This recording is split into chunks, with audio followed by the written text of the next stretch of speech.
18 তারিখ বিকালে আমি এক্সাক্ট টাইমটা এখন বলতে চাচ্ছি না, কারণ আমরা সে ব্যাপারে আসলে ইনভেস্টিগেশনের কাজ করতেছি, যে কারণে কোনো ধরনের যাতে আলামত কোথা থেকে সরিয়ে না নেওয়া হয় সেজন্য এক্সাক্ট টাইমটা আমি এখন বলতেছি না। বাট আমরা খুব শীঘ্রই সামনে এগুলো মানুষের সামনে নিয়ে আসবো এবং যেভাবে প্রয়োজন আমরা সেভাবে প্রসেস করব। তো আমি আপনাকে সন্ধ্যার আগে আগে আমাকে ফোন দেওয়া হয়, স্নিগ্ধই আমাকে প্রথম ফোন দিয়েছে। আমি, আমার বাবা মা এবং আমার স্ত্রী আমরা কক্সবাজারে ছিলাম, আমার শ্বশুরের পোস্টিং ওইখানে, তো আমার শ্বশুর বাড়িতে ছিলাম। তো সেখানে স্নিগ্ধ আমাকে ফোন দেয়। আমরা জাস্ট 17 তারিখ রাতেই এখান থেকে ঢাকা থেকে কক্সবাজারের উদ্দেশ্যে রওনা দিয়েছিলাম এবং মুগ্ধই আমাদেরকে বাসে উঠিয়ে দিয়ে বিদায় দিয়ে আসছিল। তখন মুগ্ধর সাথে আমার অনেকক্ষণ কথা হয়েছে, 2 ঘন্টা, কারণ বাস লেট করেছিল রাস্তায় গোলযোগের কারণে। যেহেতু এটা আমাদের অনেক প্রি স্কেডিউলড একটা যাওয়ার কথা ছিল, তো আমরা সেখানে চলে গিয়েছিলাম। তো 18 তারিখ সন্ধ্যার আগে আগে স্নিগ্ধ আমাকে ফোন দেয়। ফোন দিয়ে প্রথমে আমাকে বলে যে ভাইয়া মুগ্ধ রাবার বুলেট খাইছে মনে হয়, আমি হাসপাতালে যাচ্ছি, তুমি একটু তাড়াতাড়ি করে বাসায় চলে আসার ব্যবস্থা করো। তো এটা শুনে আমি আমার যারা এখানে বন্ধুরা আছে যারা কুইক রেসপন্স করে, মাহি আছে এখানে, তো তাকে ফোন দিয়ে বললাম যে ক্রিসেন্ট হসপিটালে যাওয়ার জন্য, কারণ মুগ্ধকে তখন ক্রিসেন্ট হসপিটালে নিয়ে যাওয়া হয়েছিল, ওইটাই সবচেয়ে কাছে ওই স্পট থেকে, জাস্ট 10 কদম দূরেই ছিল হসপিটাল থেকে যেখানে ও গুলিবিদ্ধ হয়েছে। তো আমার বন্ধুরাও তখন এখানে সাথে সাথে চলে যায়। তো স্নিগ্ধ আমাকে এর 5 মিনিট পরে আমাকে আবার ফোন দেয়, ফোন দিয়ে বলছে ভাই আমি কিছু বুঝতেছি না, ওর পালস পাচ্ছে না, হ্যাঁ আমি আমি আমি কিছু বুঝতেছি না, তুমি যেভাবে হোক এখনই আসো, এখনই তাড়াতাড়ি আসার ব্যবস্থা করো যেভাবে হোক। তো আমি এটা শুনে আমার বাবা মা এবং আমার ওয়াইফকে সহ আমি তৎক্ষণাৎ রওনা দিই। ফ্লাইট মানে আমাদের উদ্দেশ্য ছিল যে প্রথম যে ফ্লাইট আছে কক্সবাজার থেকে আমরা সেতে করে চলে আসব, কিন্তু তখন অলরেডি ইন্টারনেট সংযোগ আমাদের বন্ধ হয়ে গিয়েছিল, আমি মোবাইলে কোনো ইন্টারনেট পাচ্ছিলাম না। তো আমি ওইখানে আমার যারা সিনিয়র আছে তাদের সাথে যোগাযোগ করি, যারা কম্পিউটার নিয়ে আছে।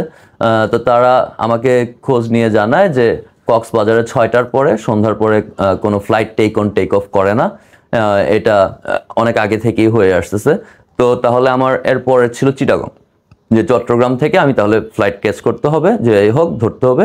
তো আমি তখন গাড়ি চিটাগংয়ের জন্য রওনা দেই। তো সেখানে খোঁজ নিয়ে দেখা যায় যে চিটাগংয়েও সর্বশেষ ফ্লাইট হচ্ছে 9টা 35-এ, এরপরে চট্টগ্রাম থেকে ঢাকার উদ্দেশ্যে কোনো ফ্লাইট নেই। তো আমাদের কক্সবাজার থেকে চট্টগ্রাম পৌঁছাতেই 10:30 থেকে 11টা বেজে যাবে, তো ফ্লাইট ধরা সম্ভব না। তখন আমার আরেক সিনিয়র উনি অ্যারেঞ্জ করে দেন যে ওনার গাড়ি দিয়ে আমাদেরকে তখনই ঢাকায় নিয়ে আসবেন। তো এর মধ্যে আমাদের একজন আছেন যিনি এই ইমার্জেন্সি সিচুয়েশনগুলোতে, আতিক স্যার, উনি যথেষ্ট সাহায্য করেন আমাদেরকে।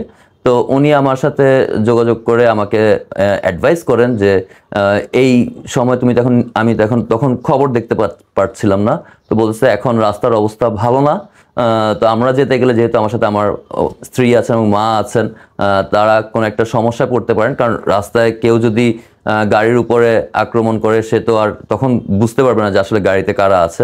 তো এই ধরনের কোনো সমস্যা পড়লে বরং আমাদের আসতে আরও দেরি হয়ে যাবে। তো উনি আমাকে অ্যাডভাইস করেন যে সকালবেলা 6:30-এর সময় ইউএস বাংলার একটা ফ্লাইট আছে, তো সেটাতে যাওয়ার জন্য। তাহলে ওইখান থেকে যেহেতু আমাদের বাসা উত্তরাতে, এয়ারপোর্ট থেকে একেবারে কাছে, তো আমি ফ্লাইটে করে আসলে আমি 7:30-টার মধ্যে চলে আসতে পারবো, আর গাড়িতে গেলেও আমার 6:30 থেকে 7টা বাজবে। তো আমার কাছে তার সাজেশন আমার কাছে পছন্দনীয় হয়। আমরা তখন চিটাগংয়ে আমার আরেক সিনিয়রের বাসায় থেকে গিয়েছিলাম, আমি আমার বাবা মা স্ত্রী সহ, এবং সকালবেলা আমরা 4টার সময় আমরা এয়ারপোর্টে চলে যাই, কারণ টিকিট তখন কিনতে পারা যাচ্ছিল না, কারণ নেট নেই, আপনার সার্ভার ডাউন, আপনার পেমেন্ট গেটওয়ে তখন বন্ধ হয়েছিল। তো তখন হচ্ছে বিউপির যে ডিপার্টমেন্টাল চেয়ারম্যান আছেন কর্নেল জুবায়ের স্যার, উনি ফোন দিয়েছিলেন যে কোনো ধরনের সাহায্য করতে পারেন কিনা, উনি হচ্ছে মুগ্ধর ডিপার্টমেন্টাল হেড। তো আমি তখন তাকে এটাই রিকোয়েস্ট করেছিলাম যে আমার যদি ফ্লাইট টিকিটটা কোনোভাবে ম্যানেজ করে দেওয়া যায়, যে হাতে লিখে হলেও, আমার জন্য এটাই সবচেয়ে তখন বড় উপকার হবে। তো উনি তখন ওইখানকার গ্রাউন্ড ম্যানেজার ইউএস বাংলার, তার সাথে কথা বলে আমাদেরকে ফ্লাইট টিকিটের ব্যবস্থা করে দেন হাতে লিখে। আমরা বোর্ডিং পাস নিয়ে ফ্লাইটে উঠেছি, শুধুমাত্র আমরা 4জনই আসতে পেরেছিলাম ওই দিন, বাকিরা কেউ আসতে পারেনি, কারণ তাদের ফ্লাইটের সাথেও নাকি কমিউনিকেশনে, গ্রাউন্ডের কমিউনিকেশনে সমস্যা হচ্ছিল। তো এভাবে করে আমরা 7:30 পৌনে 8টার দিকে বাসায় এসে পৌঁছাতে পারি। তারপরে হাসপাতাল? না, মুগ্ধকে হসপিটাল থেকে, এখানে আমার চাচা চাচি ছিলেন, স্নিগ্ধ ছিল, অন্যান্য অনেক মানুষ ছিল, আমার বন্ধু বান্ধবরা ছিল, আত্মীয় স্বজন বাকিরা যারা তারা চলে এসেছিলেন। তো মুগ্ধ গুলিবিদ্ধ হয় যে সন্ধ্যার সময়, তারপরেই ওইখানে নেওয়ার পরেই আমার চাচিও ডক্টর, তো উনি নিজেই হসপিটালে গিয়ে সব কিছু দেখে তখন মুগ্ধর মরদেহ তার বাসায় নিয়ে আসা হয়। কারণ তখন হচ্ছে পুলিশ খুব তাড়াহুড়া করতেছিল, যে আমাদের তখন একটা ভয় ছিল যে কোনো কারণে তারা লাশ নিয়ে গেলে আমরা হয়তো সেই লাশটাও পেতে পারবো না। আমাদের ভাগ্য হলো আমরা যেমন কৃতজ্ঞ আশিকের প্রতি, মুগ্ধর যে ফ্রেন্ড বন্ধু ছিল তার সাথে, সে মুগ্ধর মৃতদেহটা নিয়ে আসছিল হসপিটালে। তো ও যদি না নিয়ে আসতো হয়তো আমরা তার লাশও পেতে পারতাম না, এই ধরনের আমাদের শঙ্কা ছিল। তো আমরা তার প্রতি কৃতজ্ঞ। তো ওইখান থেকে মরদেহ অ্যাম্বুলেন্সে করেই, ওই হসপিটাল থেকে অ্যাম্বুলেন্সে করে আমার চাচির বাসায় 14 নম্বর সেক্টরে নিয়ে আসা হয়, সেখানেই রাখা হয় পুরো রাত।